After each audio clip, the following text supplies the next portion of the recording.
I realized something very uncomfortable recently. No one is coming to save me, not financially, not physically, not emotionally. No one is going to force me to stop wasting my money, and no one is going to build my dream life for me. And for a very long time, I was subconsciously waiting for when my Prince Charming would arrive, waiting for things to change without me doing anything, waiting to feel motivated, and waiting for something to change. The truth is, my habits were creating the exact life that I did not want. The spending, the procrastination, and the choosing comfort over discipline. So I had to sit down with the fact that if nothing changes, nothing changes. So I stopped waiting and decided to finally save myself. So if you don't know this about me, I would say the last 2 years was really when my mental health really started to decline. I was very depressed, didn't have motivation to do anything, lost my desires for the interests I once loved. I used to love dancing. I really used to love content creation. I really loved hairstyling and stuff like that. But for some reason, I just couldn't get myself out of the rut that I put myself in. I started smoking and would finish a pack of cigarettes within 2 days. I would order the most junkiest food on Uber Eats and DoorDash every single night.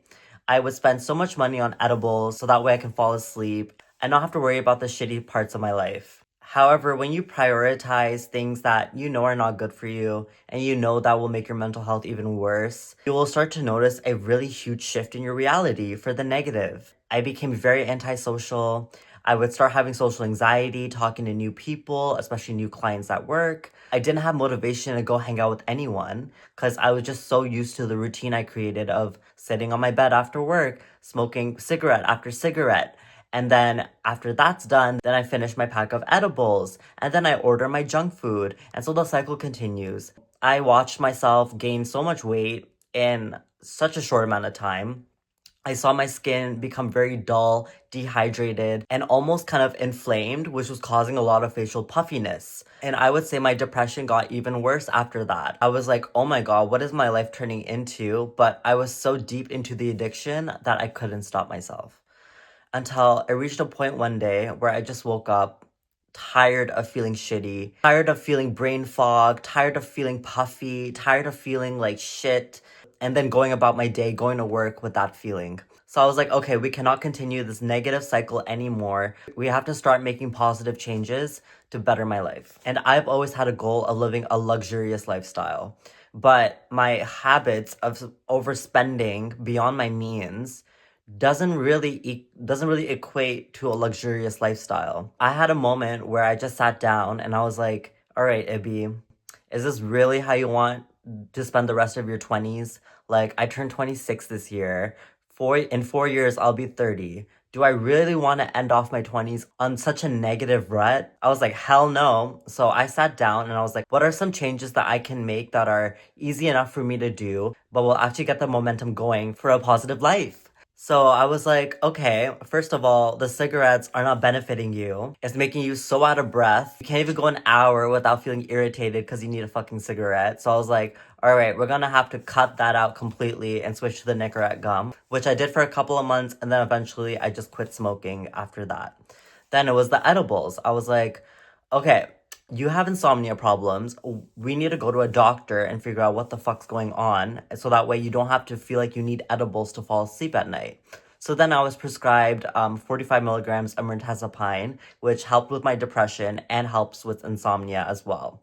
And then I would spend so much money like Ubering to work. I just had no care, no interest in the world to save any money. I would literally see coworkers or friends, brag about their new aloe fits or their new outfits that they bought at the mall, and me sitting there being like, oh my god, I can't afford any of that because all my income is going towards Uber Eats, DoorDash, edibles, and cigarettes. So I was like, okay, no. This is not okay. This is not acceptable. This is not what younger me wanted for myself at this age. I am so blessed. I have a roof over my head. I have clean water at my fingertips. And then after I quit cigarettes, I started doing Pilates, which was a big game changer for me. I always wanted to do some sort of Pilates regimen. I really love how it ties the mind and the body together. Like, that's what I really love about Pilates. And I figure it'll be a good way to put myself in a new environment where there's other people who want to be healthy and, be the best version of themselves. So then I started going 1 time a week, then it was 2 times a week, and now I go pretty much almost every single day. And I could not be more happier with spending my money on fitness and my health versus deteriorating my health. So that was a big one for me. Just want to say to anyone who relates to my story, don't expect a huge change overnight. That's the biggest disappointment you can give to yourself.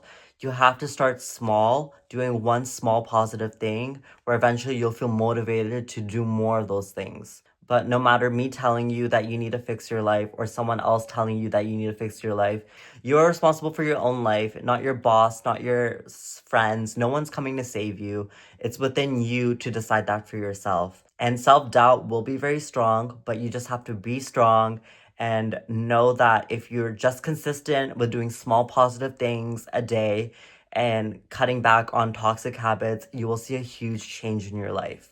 And I just want to end this video off by saying a quick little quote. Discipline is the highest form of self-respect. I don't need someone to save me. I need higher standards. The version of me I want to become, he's built by what I do daily. This is the year I stop betraying myself.